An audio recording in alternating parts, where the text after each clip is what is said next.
Kaixo ikasleok, gaur ikusiko dugu funtzio arrazionalen integrazioa izendatzailean erro konplexuren bat dagoenean. Baldin badaukagu horrelako integral bat, adibidez, isa kenbot zati isa berriru keniru isa berbi gehi isa keniru, beti bezala egin behar duguna da izendatzailea faktorizatu Ruffiniren bitartez. Ikusten dezute, koefizienteak direla bat minus iru, bat eta minus iru, eta aurkitzen dugu eskerran ikusten dezuten erro erreala, irua. Irua jartzen badegu, gelditzen zaigu behian bat, 0, bat. Beraz, bat isa berbi, gehi 0 isa, gehi bat. Hau da, isa berbi, gehi bat. Hor, Ruffini ezin dugu jarraitu, zeren eta ez dugu aurkituko erro erreal bat eta gainera osoa, hau da, zenbaki oso bat ez dugu aurkituko. Beraz, isa berbi gehi bat izango da soluzio konplexua izango duelako. Zuek egiten baduzue formula minus b plus minus erro b berbiken lau ac zati bia, erroaren barruan geratuko zaizue zenbaki negatibo bat. Beraz, horrek ez du soluzio errealik. Eta beraz, da soluzio konplexua duela. Beraz, utzi behar dugu horrela prozesua. Hau da, faktorizatuta izango da isa ken iru bider isa berbi gehi bat. Daukagu soluzio erreal bat eta soluzio konplexu bat, kasu horretan.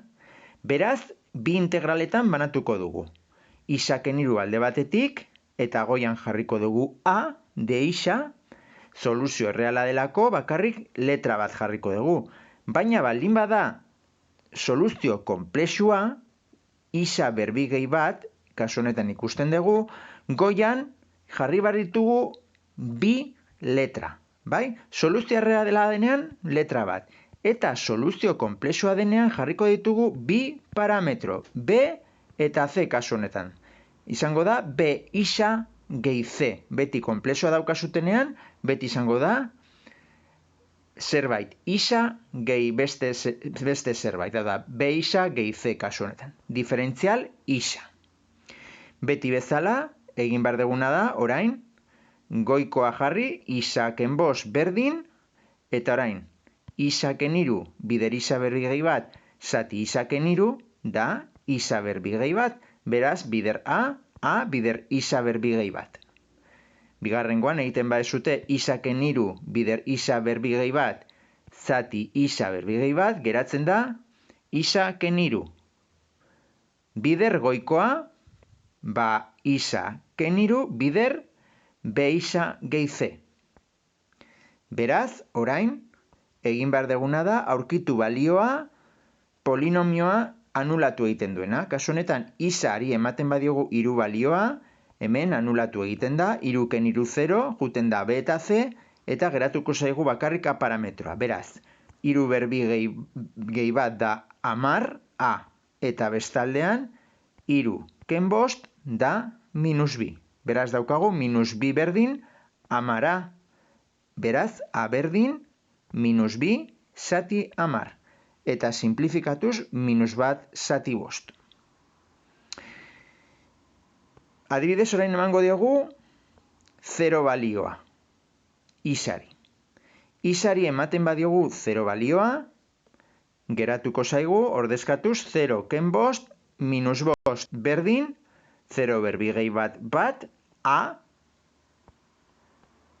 eta hemen, b bider 0 anulatu egiten da b, eta hemen egiten badugu 0 ken iru da minus iru, beraz minus iru c. Eta orain, ordezkatzen badugu aurreko balioa, minus bat zati bost, haren ordez, orduan daukagu minus bost berdin, minus bat zati bost, ken iru c. Minus bat zati bost pasatzen dugu bestaldera, eta daukagu minus bost gehi bostena.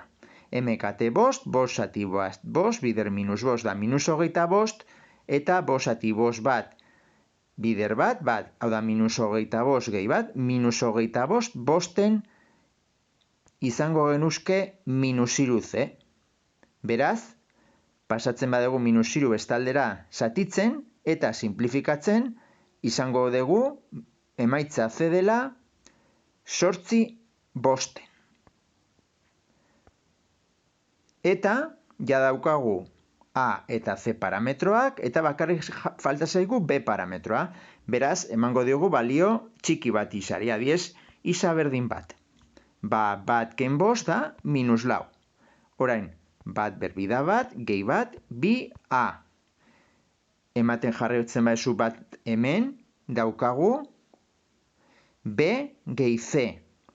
Eta hemen jartzen badezute bat keniru minus bi. Beraz daukagu minus bi bider B gehi C.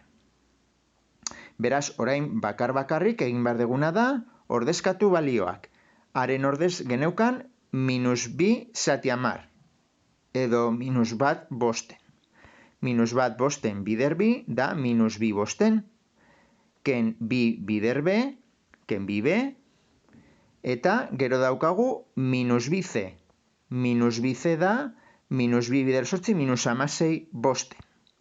Beraz, pasatzen ditugu zenbakiak bestaldera, minus lau gehi bi bosten gehi amasei bosten, berdin minus bi B.